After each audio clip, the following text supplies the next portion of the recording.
Всем привет! Вы смотрите канал Хлам Знаний, а значит, пришло время узнать что-то новое и интересное. Сегодня мы поговорим об интересной особенности, которую вы наверняка замечали в новостях и фотографиях из Северной Кореи.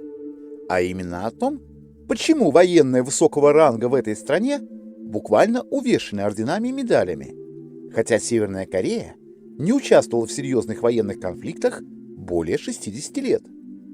Давайте разберемся в этом вопросе подробнее.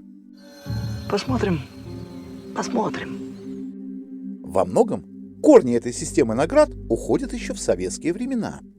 Как известно, многие молодые корейцы бежали в СССР во время японской оккупации Кореи. Среди них был и будущий вождь Ким Ир Сен, который командовал стрелковым батальоном Красной Армии и был награжден орденом Красного Знамени. После Корейской войны он взял эту практику на вооружение и решил создать собственную наградную систему в Северной Корее. Новая система наград во многом скопировала советскую. Ордена и медали производили на Московском монетном дворе. Не секрет, что в Северной Корее было построено милитаризированное общество, и практически все стороны жизни населения находятся под контролем военных.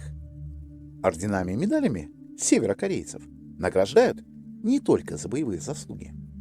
Часть государственных наград может быть получена и в мирное время за организацию военной службы и поддержание обороноспособности страны. Кроме того, корейские военные нередко получают награды также за административные и трудовые заслуги. Например, могут наградить за участие армии в какой-нибудь важной для страны капитальной стройке. У ряда северокорейских генералов есть медали за рыболовство. Их вручают совсем молодым военнослужащим, которые отличились в ловле рыбы. Кроме этого, есть медали за строительство электростанций, плотин, работу в угольной шахте, выращивание сельхозкультур и так далее. Таким образом, награды стали неотъемлемой частью культуры и быта в КНДР. Они накапливаются в течение всей военной карьеры. Какая хорошая практика. Кстати, орденами, медалями и лентами награждаются не только мужчины, но и девушки, которые успешно трудятся на благо своей страны. Они тоже обязаны служить в армии в течение 3 лет. Мужчин же призывают на 10 лет. Еще один важный вопрос, который стоит обсудить, а так ли много наград у корейских военных? На самом деле, не больше, чем у других. Просто конкретно в Северной Корее существует весьма эксцентричная мода на награждение орденами впечатляющих размеров. Однако, если взять фотографии и пересчитать количество медалей и орденов, то окажется, что наград у них в среднем от 25 до 35 единиц. Много это или мало? Продемонстрируйте. Возьмем, например, министра обороны Российской Федерации Шойгу Сергея Кожугетовича. Не считая почетных званий гражданина, благодарностей, юбилейных, общественных и иностранных наград, у него 10 государственных наград, 12 ведомственных наград, 2 отраслевые награды и 3 конфессиональные награды. Итого 27 наград. Возьмем другой пример. Американский генерал корпуса морской пехоты, ныне в отставке, Роберт Блейк Неллер. Только на плашке военный носит 24 награды. Если повесить всех их как медали, а не как ленточки, поверьте, произведет не меньшее впечатление, чем у северокорейцев. К слову, что такое орденская плашка, в Северной Корее тоже знают. Детям должны. Детям. Но на этом особенности северокорейской системы награждений не заканчиваются.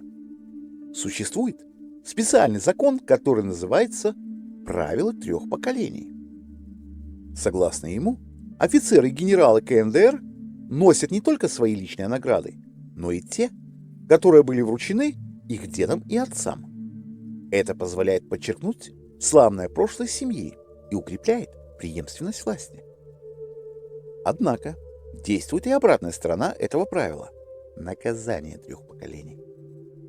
Согласно ему, человека, который обвинен в политическом преступлении, самом страшном с точки зрения власти, ссылают на каторгу, либо казнят. Вместе с ним будет страдать и его семья.